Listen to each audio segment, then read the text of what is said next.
নমস্কার বন্ধুরা, আজকে রাধারানী রান্নাঘর এবং ডেলি ব্লগের নতুন একটা ভিডিও নিয়ে চলে এসেছি। আজকে আমি সোনারপুর রাজপুর বিপত্তারিণী মন্দিরটা আপনাদের দেখাতে চাই।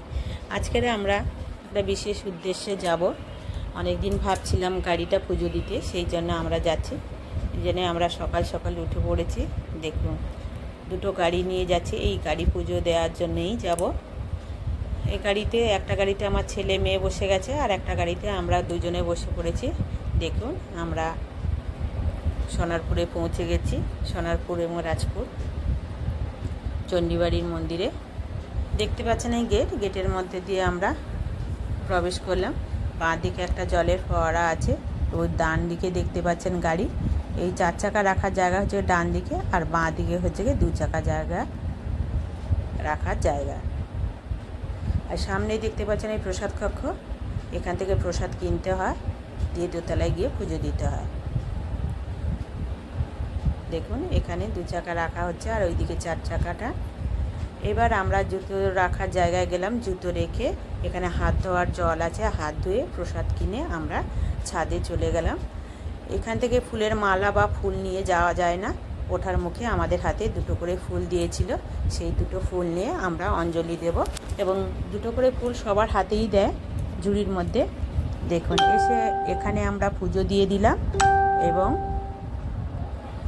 অঞ্জলি দিয়ে দিলাম। অঞ্জলি দিয়ে আমরা এবার প্রণাম করে বেরিয়ে পড়ছি। পেছন দিক থেকে একটা গেট আছে, সেখান থেকে বেরিয়ে আমরা সেখানে চরণামৃত আছে, সেখান থেকে চরণামৃত এবং ঠাকুরের ফুল এবং প্রসাদ দেয়, সেখান থেকে নিয়ে নিলাম। এবং মন্দিরের সাইডে বিভিন্ন দেবদেবী আছে।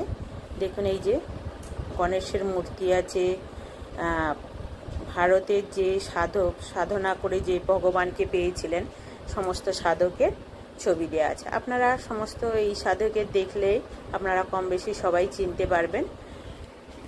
এখানে এই সাধকের ছবিগুলো দেয়া আছে, দারুণভাবে সাজিয়েছে এই মন্দিরটা।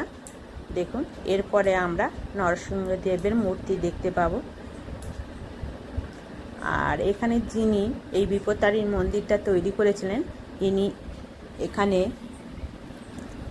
সেই রত্নবেদী তৈরি করা আছে, সেখানে সাধনা করে মা বিপত্তারিণী মন্দিরটা তৈরি করেছিলেন। তার স্বপ্নাদেশে এই মন্দিরটা তৈরি করা হয়েছে। দেখুন, এখানে নরসিংহদেবের মূর্তি আছে, দুর্গা মূর্তি আছে, এগুলো সব আপনাদের দেখালাম। আর এই জায়গাটা এত সুন্দর। আর এখানে প্রসাদ কক্ষও আছে। আপনারা এখানকার যদি কোনো কিছু সম্বন্ধে জানতে চান, মা চণ্ডীবাড়ির সমস্ত কিছু বইও এর মধ্যে পাওয়া যায়। এই দোতলার মধ্যে থেকে আপনারা সংগ্রহ করে নিতে পারেন, এবং ছবিও আছে, আপনারা এখান থেকে নিতে পারেন। দেখুন কত বড় জায়গা। এবার আমরা নিচের গেটে নেমে গেলাম। সেখানেও বিভিন্ন ধরনের মূর্তি রয়েছে, দেবদেবী। প্রথমে দেখালাম মা শীতলার মন্দির। দেখুন, এরপরে আছে মনসা মন্দির, আর এখানে আছে রাম সীতা, এখানে আছে লক্ষ্মী নারায়ণ। বিভিন্ন ধরনের দেবদেবীর মূর্তি এর মধ্যে সাজানো আছে, আপনারা একবার এসে দেখে যাবেন, দারুণ লাগবে। গৌরনীতারও মূর্তি আছে। আর এখানে যারা বয়স্ক উপরে উঠতে পারেন না, তাদের লিফটেরও ব্যবস্থা করা আছে। আর এই গেট দিয়ে আমরা বেরিয়ে গেলাম, পেছনের গেট এটা। এবার দেখুন, পেছনেও বিশাল জায়গা আছে। এখানে এই মন্দিরে বিপত্তারিণীর যে মন্দিরে পুজো হয়, শনিবার মঙ্গলবারেই পুজো হয়, এমনি সমস্ত দিনই পুজো হয়, কিন্তু ওই দিনই ভালো করে পুজো করা হয় এবং প্রচুর লোকও জমায়েত হয়। কিন্তু আজকের আমরা রবিবার এসেছি, দেখছি প্রচুর লোক হয়েছে, অনেকে পুজো দিয়ে বেরিয়ে গেছে। আমাদের পৌঁছাতে প্রায় 9টা সাড়ে 9টা বেজে গেছে। আমাদের বাড়ি থেকে এইটা বেশি দূরে নয়, 20 থেকে 25 মিনিট সময় লাগে। আমাদের বাড়ি সুভাষগ্রাম। আর এখানে কিন্তু যারা আসবেন দূরের থেকে, এখানে টয়লেটেরও ব্যবস্থা আছে, খুব সুন্দর পরিষ্কার পরিচ্ছন্ন। আর আর এমনি জায়গাটা দেখলে আপনাদের ভালো লাগবে। আর এই পুজো দিয়ে আমরা নিজেরা নিজেদের টিপ পরে নিলাম। এখানে সিঁদুর লাগানো আছে, এবার নিজেরাই নিয়ে নেবে। এবার আমরা গাড়ির কাছে চলে আসলাম পুজো দেওয়ার জন্য। এখানে যে আমরা ডালা নিয়েছিলাম সেখান থেকে আমাদের ফুল নিয়ে যেতে দেয়নি, কিন্তু গাড়ি পুজো করার জন্য আমরা দুটো মালা কিনে রেখে দিয়ে গেছিলাম। সেই মালা দুটো নিয়ে চলে এসেছি। আর এই চেলিটা ওখানে উপর থেকে পুজো হয়ে নিচে আসতে এবার গাড়ির গায়ে দিয়ে দিচ্ছে এবং মালাটা পরানো হয়ে যাচ্ছে। এবার দেখুন আমাদের ঠাকুরমশাই পুজো দিয়ে দিচ্ছে আমাদের গাড়িটা। আর এত সুন্দর জায়গা আর এত সুন্দর ব্যবস্থা এখানকার, আপনারা একবার এলেই বুঝতে পারবেন। নিজেদের পুজো নিজেরাই দিতে পারবেন, মায়ের হাতে নিজে হাতের পায়ে ঠেকাতে পারবেন এবং প্রণাম করতে পারবেন, যা অন্য কোনো জায়গায় এরকম ব্যবস্থা নেই। এত সুন্দর ব্যবস্থা।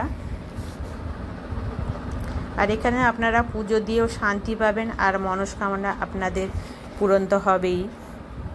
দেখুন এবার গাড়ি পুজো আমাদের কমপ্লিট। এবার নারকেলটা ফাটিয়ে চাকায় দিয়ে দিলে হয়ে যাবে। আমরা ধূপ আর মোমবাতি নিয়ে গেছিলাম, কিন্তু সেখানে আমাদের তো ধরাতে দেয়নি, আর কোনো নিয়ম নেই ওখানে ধরানো।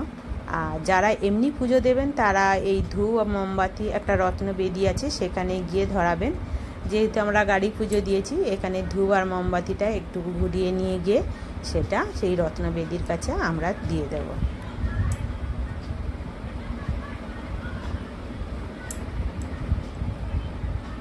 দেখুন আমাদের গাড়িতে পুজো দেওয়া হয়ে গেছে। এর আবার ধূপ মোমবাতি নিয়ে আমরা রত্নবেদীর দিকে চললাম।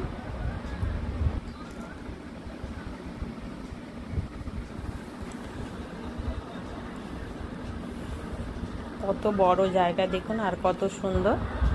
আর বাবা দুলাল এখানেই সাধনা করেছিলেন, সাধনা করেই মাকে পেয়েছিলেন। তার স্বপ্নাদেশে এই মন্দিরটা তৈরি করা। দেখুন এখানেই তিনি, এই গাছের তলায় তিনি ধ্যান করেছিলেন। এই জন্য সবাই এখানে এসে ধূপ মোমবাতি ধরানো হয় এবং সবাই ধরায়। এরপর আমাদের বাড়ি ফেরার পালা, আমরা বাড়ি ফিরছি। দেখুন, আর এই ভিডিওটা যদি আপনাদের ভালো লাগে লাইক শেয়ার কমেন্ট করবেন। ততক্ষণে আপনারা সুস্থ এবং সুন্দরভাবে থাকুন এবং ভালো থাকুন। এইবার আমরা বাড়ির দিকে রওনা হলাম। এই যে বেরিয়ে পড়লাম।